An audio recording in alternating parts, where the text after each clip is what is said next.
Namaskaram Sadguru. I am struggling with the loss of my 23-year-old son. How can I overcome the grief of this pain and loss? Once upon a time, there was a woman.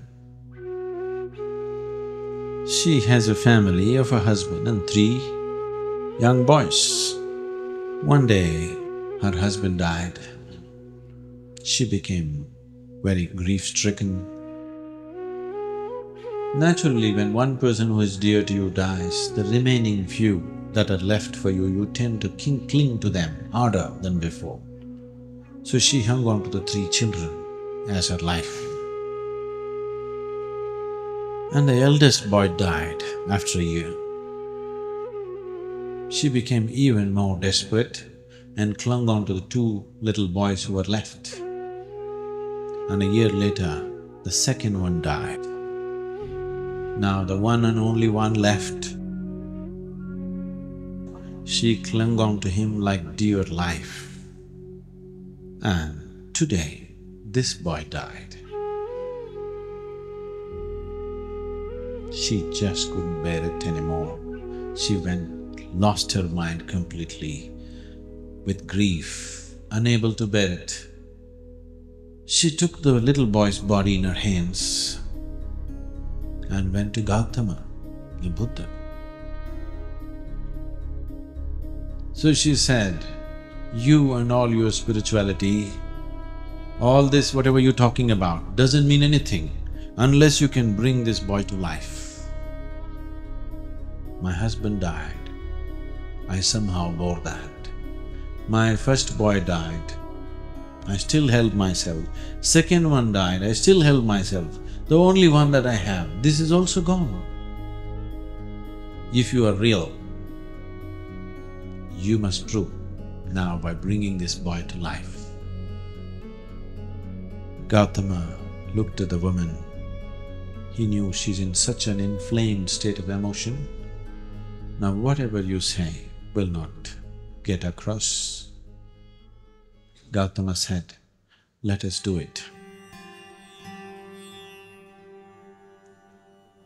He said, "Go out into the village. From a house where there has been no death, from such a house, get me a few sesame seeds. I will put your boy back to life." The woman carrying the boy's body went from house to house, looking for a house which has not known death. As she went from home to home, desperately hoping that she will find one, after being through the whole town, she realized there had not been a single home. Then she came down. She did what she had to do with the body. Then she came and sat in front of Gautama and said, "Now it doesn't matter," and sat down to be there with him right through her life. What is it that happened to her? Why is it, if Gautama is genuine, having so much mastery over life, could not infuse life into this little body? It could have been done. It can be done if the body is still ready to receive something.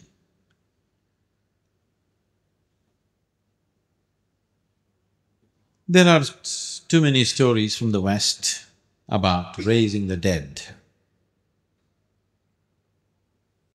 Repeatedly, whenever happened anything around Jesus, when people accused him of miracles, he clearly said, "It's not me, it's you." On a certain day, Jesus was walking through a town. As he was walking through the town, he heard some ugly noises in the gutter. He just went and looked into the gutter. There he found a man rolling in filth. Out of his compassion, he got down into the gutter, pulled the man out, and then wiped his face.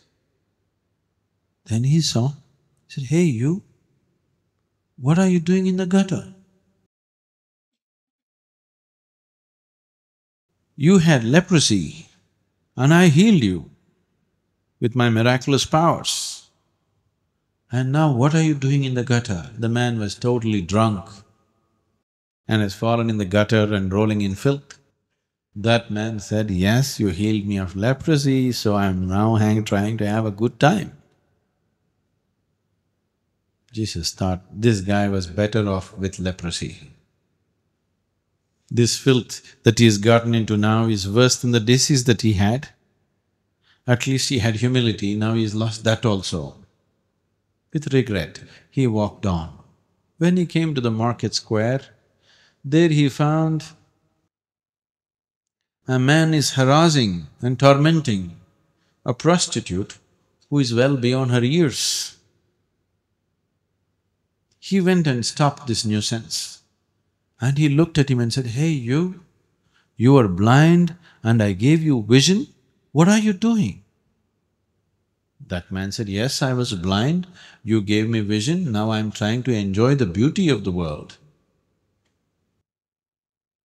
Jesus hung his head in regret. This guy was better off blind. He left the town and he was just leaving the town and walking out. There he found a man preparing to hang himself from the tree. It got the noose and getting ready to hang.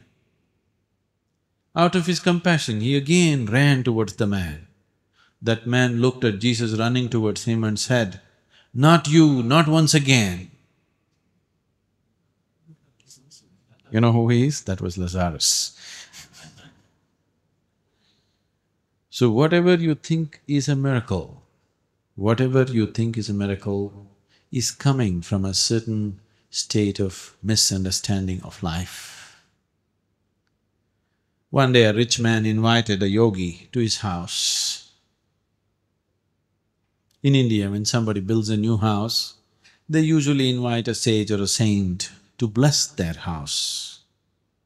The yogi came to their house, they welcomed him like a king, treated him like a king, they worshipped him, and then both the husband and wife came and said, please bless us. The yogi raised his hands and said, first let your father die, then you die, then let your children die. The man got furious. You fool, we treated you like a king, we fed you well, we worshipped you, and now when I ask for a blessing, first you want my father to die and then me to die and then my children. What is this nonsense? The yogi was surprised. He said, what did I say wrong? Is it not good if first your father dies, then you die and then your children die? This is the natural order of life. If suppose your children die first, that is not good. Or you die before your father, that is not good.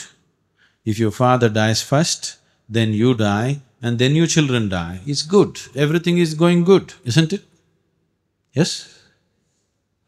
Now it so happened in our lives, which we don't wish for, but suppose it so happened, either we died before our parents or our children died before us, it is not something that we want to see.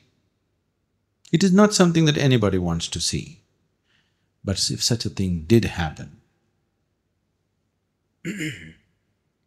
how do I go beyond this grief?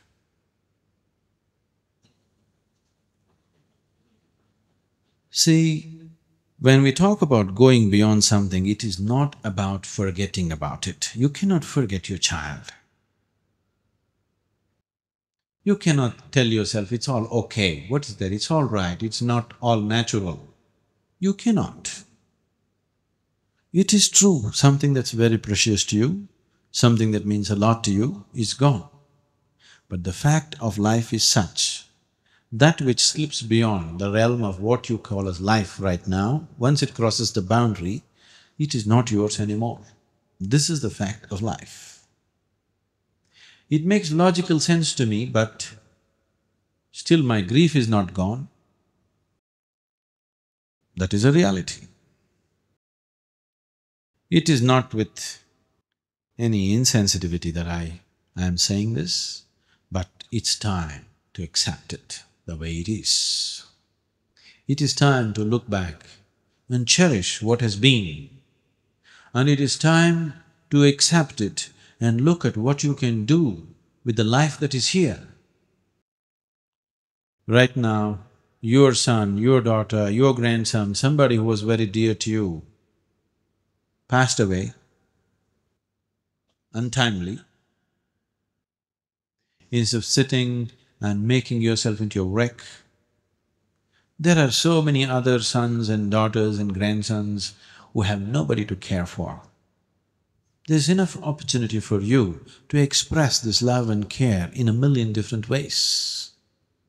There is so much life around you which needs this care, and you have a need to find expression to this love and care in you. Please do that. If you don't do that, your grief will be forever.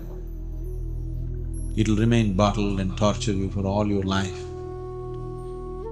For one son that you lost, you take up 10 as your own and see that you find full expression to your love and your father's fatherhood.